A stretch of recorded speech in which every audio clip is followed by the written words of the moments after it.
students at Rutgers University in New Jersey Alright, I already know it's bad news just from this. Just from this right here. are demanding the university publicly support the professor who wrote the book on Antifa. Don't, if the college were to support him, cut funding from that school. That professor recently fled the country after Turning Point's. I read a comment on this video earlier. Take away the man's passport. Don't let him come back. Rutgers chapter raised concerns about the university employing him. Now, the Turning Point chapter is taking a ton of. Oh, yes. Turning Point doing good work. Member of Rutgers leadership now calling for the removal of 2 Turning Point officers. Hello, everyone. This is Outnumbered. I'm Emily Campagno here with my co-hosts, Harris Faulkner and Kaylee McEnany. And also joining us today, Kennedy, host of the Kennedy Saves the World podcast, and Todd Pyro, co-host. Poor man. Now, first, let's go to Eric Sean live in studio with more on this story. Eric. Hello, Emily. Well, a Rutgers University administrator now wants Turning Point USA's campus officers booted after a professor said he fled the country because of death threats. Professor Mark Bray fled to. I'm sure that's a lie. And you know what? Why would you want to back an Antifa-linked teacher? Couldn't you get in trouble for that? And, it's sad to say that, we want Turning Point people off our campus. People are allowed to do what they want, my dude. Spain after he says Turning Point USA publicized his work on Antifa, and that sparked a firestorm against him. Well, the Turning Point USA chapter says Bray not only writes about Antifa, but he supports the movement. So the group started a petition to get him ousted. As I said, Turning Point doing some work.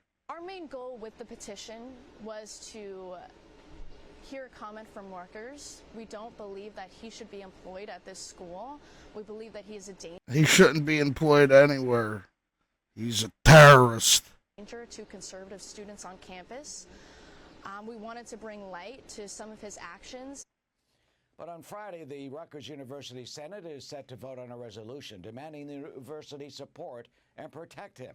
In an op-ed piece, Rutgers president. If the school supports him, cut their funding. Today, William Tate says muzzling Bray is an example of cancel culture, writing, quote, "The role of the university, however, is not to prevent discomfort or protect ideology.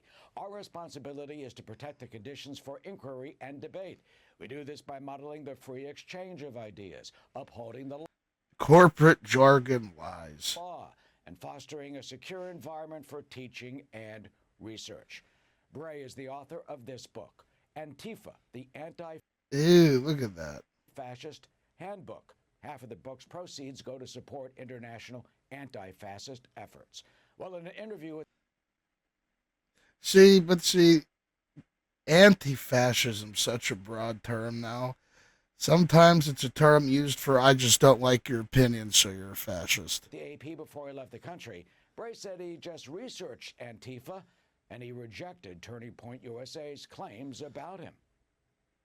I myself am not Antifa, although I do support anti-fascism. Broadly speaking, I oppose fascism, but I'm a researcher. I come at this as a I don't know, buddy. researcher and as a professor, and why would you run away from America?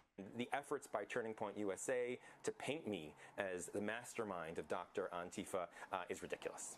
I mean, I wouldn't say this man's the mastermind, folks, but I would say he's probably an annoying Antifa member. Well, a school administrator says Ava and another Turning Point USA officer on campus should be stripped of their roles because they are not undergraduate students. Ava is a graduate student. We've reached out to her for comment, and she told us that she will have a reaction to that demand as soon as she can. We'll get it to you when she does. Emily, back to you. Eric Sean, thank you. All right, Todd, let's unpack here. What are your thoughts on this? Okay, I understand the argument that he's an explainer of what That's right. Let's listen to the man talk. Antifa is. Well, if you're trying to explain, trying to educate the people, don't label it as a handbook, because all the handbooks that I have in my house are how to do something. Like my handbook on plumbing. It's not an explainer on the theories of plumbing. It's how to do plumbing. Second, to build off of something Eric Sean said, the funding, I mean, that is true, but handbook is a broad term these days. This is from the book itself. Quote, at least 50% of author proceeds will go to the International Anti-Fascist Defense Fund, which is administered by more than 300 Antifa, his word, not mine, from 18 countries. So if you are funding Antifa, which has been designated by Donald Trump, the president, as a terror organization, you That's right, folks, terrorists. unequivocally should not be teaching at a university. Universities can be hotbed of discussion, different points of view. That's what we want. That's how a university thrives. But funding a terror organization is where we need to draw the line. That's why we're seeing such a push toward trade schools. If you just want to go to a school and get an education to learn how to do something, Rutgers and schools like it that are promoting this are not the place for you. Yeah, and Kennedy, I wanted to No, those schools don't do jack shit for you. Go to a real school. dig into that very same point with you on the president, the Tate's commentary, where he talks about that, well, this is cancel culture, but isn't it simply consequences? And if someone is employed in a position to affect influence and potentially indoctrination over students and is contributing directly to terrorist organizations, to me that seems like a no-brainer. Take away his passport. Where it would disqualify them for employment.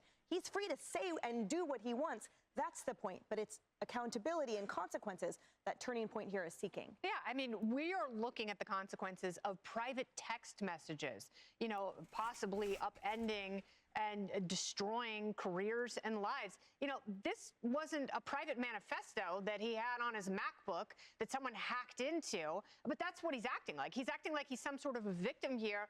This is a book, a handbook, a manifesto that he published under his own name. It wasn't under a pseudonym. It wasn't when he was cosplaying as some stinky anti-fascist warrior. You know, this is a I mean, like I said, I feel like this guy's not the center of Antifa, but this sword does support it. guy. This is a professor who, you know, has conceivably spent hundreds of thousands of dollars on his education. And this book is the exclamation point on the conclusion that he has come to. And the conclusion, as we have seen in cities like Portland, it's pretty bad. Like, Antifa wants to burn the entire Oh, yes, Portland. The garbage bag of cities. structure down. But what are they offering when the infrastructure is burning, when it's in ruins? That's my problem with this. It's not the idea that, you know, some of these establishments need a pushback. It's that what they're offering is dystopia. It is violence. It is potentially murder. It is unlivable cities. And, you know, that is what he's Stinky, smelly trash cities. lobbying for. He's not talking about it. It's not someone who works in a counterterrorism think tank who goes out and studies Hamas and Hezbollah. Just remember, folks, Antifa like to use bike locks. They are not endorsing those organizations. That's a classic. They're telling it's the same thing with the narco cartels. Like, they are telling us how they work, who populates it, and then law enforcement uses that and goes, oh, great, now we have intel and we can figure out how to defeat them. This is a full-throated endorsement of Antifa and nothing else, an organization that is very violent at its core and, you know, according to some, a terrorist organization. Not a great thing to be endorsing on a campus. No, and Kaylee, Nah, to Kennedy, we don't- they're also anonymous. We don't need terrorist organizations in schools, folks. Terrorist organizations. And they flee immediately. There is zero accountability. There is zero engagement, unlike Charlie Kirk and Turning Point that fostered debate. Take off the mask. Talk to me as a human. I see you and I respect you, and let's talk about this interchange of ideas. Now we see a professor that's simply fleeing the country rather than saying, yes, let's talk about... Why flee the country? Don't be a bitch. Just stay here, my dude. That message is for you. these ideas. In part, it makes you wonder, because of the fleeing aspect, perhaps he too sees that this is a grotesque concept to stand behind. Yeah, and there was even that self-proclaimed Antifa member who killed Aaron J. Danielson during my tenure at the White House in Portland. I constantly bring that up because I think it's important to highlight people who've lost their lives because of violence, and in some cases from self-proclaimed Antifa members. This individual, Professor Bray, I was reading through an interview he did in 2017 with NBC.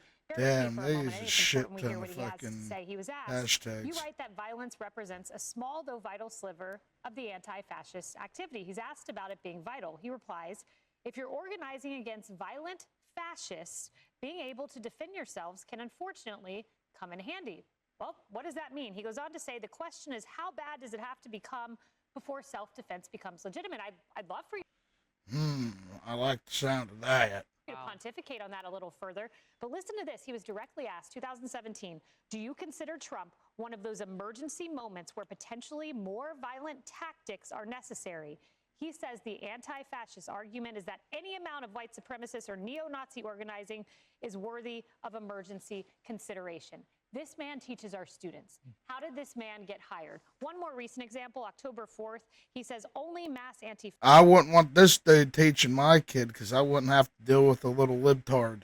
Fascism, legal or not, can save us. I want to know more about these thoughts. What does he teach in the classrooms? It is very important to dig into this because, yes, you have First Amendment rights, but that right becomes much diminished when you are in a classroom setting and it's stacked up against professional standards. So, Rutgers, what are your professional standards? Yeah, and we've talked about this. You're right, the First Amendment rights are diminished in a school setting, and in this climate, horrifically, of political assassinations, subjugation of the president, and being open about it, that is certainly cause for alarm at a minimum. What is a neo-Nazi organized group that he wants to put together? Like, I have a lot of questions based on his questions. I have to give him credit, though. The way that he wrote this is kind of interesting because he writes it as questions. Yeah. So, right? That's so true. Yeah, he's not really laying down the law necessarily, and that's such a trick, right? That's a communicative trick. You just ask it a question, then everybody kind of reaches their own conclusions. And that's stupid these days because people are too dumb to take care of their own mentality, so they'll do something crazy. Based on the 99 questions that you only left them one conclusion to reach. So he's kind of gifted at that. The problem with this is exactly what Kennedy said.